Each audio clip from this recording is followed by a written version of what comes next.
Israel is now fully poised to annihilate the Gaza Strip. Revenge for last weekend's... After Hamas terrorists launched their horrific assault Not an inch of it is safe.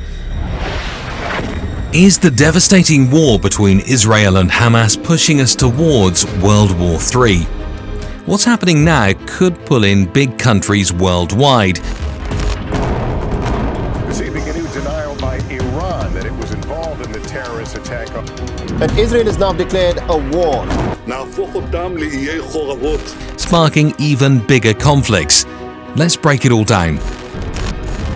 The ongoing battle between Israel and Hamas has become a part of the Middle East's ancient story.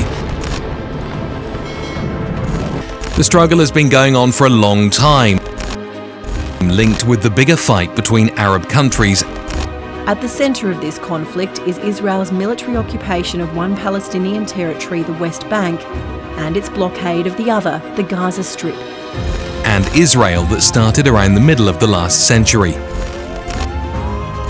As the years went by, this small-scale fight changed, showing the changing political happenings in the area. The situation is serious, and recent happenings have made this battle feel more dangerous, bringing back worries of a bigger fight that might pull in powerful countries from around the world, just like what happened during the Cold War times. Which is at a war with Hamas, which controls the Gaza Strip. More than 1,100 people have been killed on both the sides. In the early days of October, everything went wrong near the border between Israel and Gaza, which was different from the small random fights that have been happening now and then.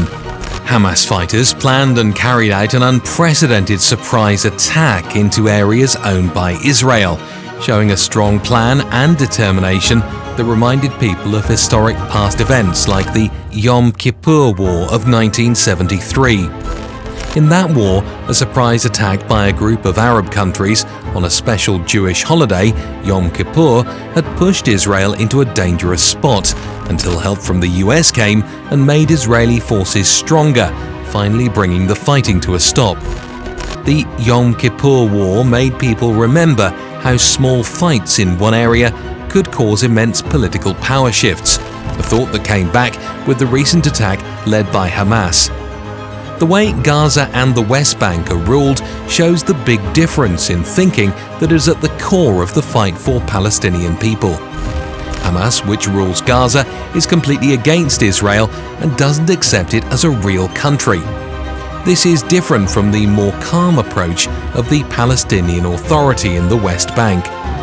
The idea of a two-state solution, which imagines a peaceful living situation between Israel and Palestine, has stayed as a faraway hope, stuck in a mess of political fights and on-and-off violence. In the last few years, it looked like the political trends were moving in a good direction for Israel. There were rumors of growing friendly talks with several countries in the Middle East through the Abraham Accords, hinting at a possible easing of the historically cold relations. However, this fragile peace was strongly challenged by the latest attack from Hamas. On the Jewish holiday of Simchat Torah, October 7, 2023, Hamas launched a surprise attack against Israel. Beginning at 03:30 hours GMT, they fired thousands of rockets into southern Israel, affecting areas as distinct as Tel Aviv and Beersheba. Concurrently, under the cover of the rocket fire, Palestinian fighters infiltrated Israel via breaches in security barriers, including a Hamas soldier who entered using a powered parachute. By 06:45 GMT, Israel retaliated with airstrikes in Gaza. Throughout the day, confrontations occurred at various Israeli military bases and towns near the Gaza border. By evening, casualties on both sides had risen significantly, and the fighting continued. There were also reports of hostage-taking in Ofekim. The scale and tactics of this assault were unprecedented. Following a surprise attack by Hamas, the Israeli government pledged to hunt down Hamas fighters and punish the Gaza Strip. The attack left more than 900 people dead in Israel, including at least 260 at a crowded music festival, marking one of Israel's worst civilian casualties in recent times. The moment sparked an unstoppable, full-fledged war, as the Israeli Prime Minister, Benjamin Netanyahu, stated, "I didn't start the war, but I will finish it." The Israeli military answered back with a huge call of soldiers, bringing in an unheard of 300,000 backup soldiers and blocking all ways into the Gaza Strip. This answer showed the feelings of a country that has gotten used to threats to its existence, but the size of the soldier call-up showed how serious the situation was. Across the big ocean, the responses came quickly. US President Joe Biden spoke against the Hamas attack, calling it utterly wicked, and talking about the growing number of deaths happening each day the fight went on. Hamas's response: "We have hostages, and we are going to release public videos of their execution for every bomb that Israel drops." Washington's support for Israel resonated as US military assets, including the aircraft carrier USS Gerald R. Ford and Ticonderoga-class cruiser USS Normandy, maneuvered into the Mediterranean. Accompanying these were Air Force F-35, F-15, F-16 and A-10 squads. The show of military strength by the US pointed to a sad truth: the fear of a bigger war was growing. The international community had varied reactions to this escalation, with some condemning the attacks and others showing support for either side. Notable silence from global figures like former Presidents Clinton and Obama was observed during the initial days of this conflict. The Israeli leadership has taken a firm stance, asserting its right to self-defense and vowing to deal with the situation decisively. On the other hand, Palestinians voiced their frustrations over what they perceive as disproportionate force by Israel. The narrative from both sides only highlights the deep-seated animosity and the seemingly insurmountable ideological divide between them. The complexity of the scenario is further enhanced by international involvement. Iran, for instance, has shown support for Hamas, while countries like Italy and the United States have backed Israel's right to self-defense. The United States even moved military ships and aircraft closer to Israel as a show of support following the escalation. The potential for regional actors like Hezbollah to jump into the fray and the vested interests of global powers like Russia and China adds layers of complexity to the already convoluted situation. This scenario sketches a grim trajectory where continued hostilities could escalate, drawing in regional actors and potentially setting the stage for global superpowers to take sides. Such a situation could trigger a broader conflict, disrupting global peace and stability. This is how a major conflict between Israel and Palestine could potentially trigger a global war. The first step has already taken place in Ukraine, setting off a chain reaction that could lead to World War III. In a world where peace is delicate, a single aggressive move could disrupt tranquility and draw nations into a vortex of turmoil and disorder. Let's examine how a sequence of hostile actions could escalate into a third world war. In this hypothetical scenario, everything begins with tensions between Hamas and Israel, which have historically been high.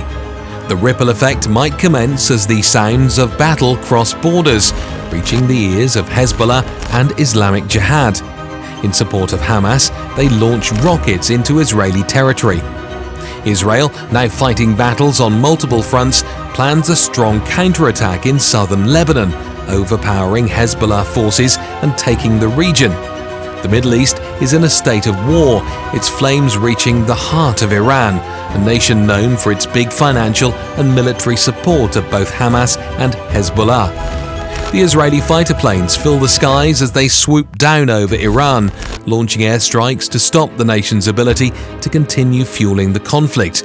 But Iran is not a foe to be underestimated.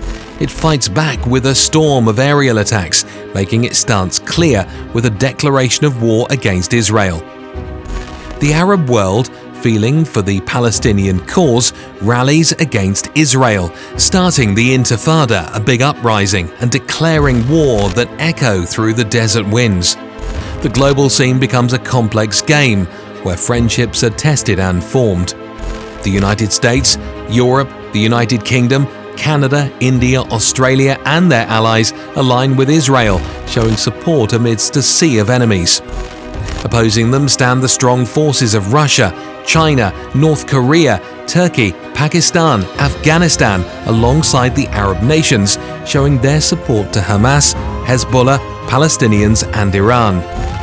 Meanwhile, far from the desert sands, the Ukrainian skies shake with the roar of Russian war machines as they beat the Ukrainian defences, taking more territories in a show of power. The West watches closely until NATO, the long-standing military alliance, steps onto the battlefield, bringing European forces into the mix. Tactical nuclear weapons, the scary bringers of mass destruction, make their appearance, bringing with them a level of devastation not seen since the days of World War II. The Dragon of the East, China, takes this global distraction to claim its control over Taiwan, occupying the island and showing its naval power in the South China Sea. The United States, a strong defender of Taiwanese freedom, responds, starting a spark that threatens to cover the Pacific. As nations pick side in this global standoff, the world teeters on the edge of a big problem, a Third World War looming like a dark cloud on the horizon. This made-up pathway to World War III is filled with the realistic possibilities that come from the dangerous mix of international disagreements and military aggression, a scenario that became more real just moments ago as US intelligence officials believe that Iran is attempting to draw the United States into a regional or global conflict. Is this the beginning of World War III as we know it? Let us know your thoughts in the comments. Smash that like and subscribe for more.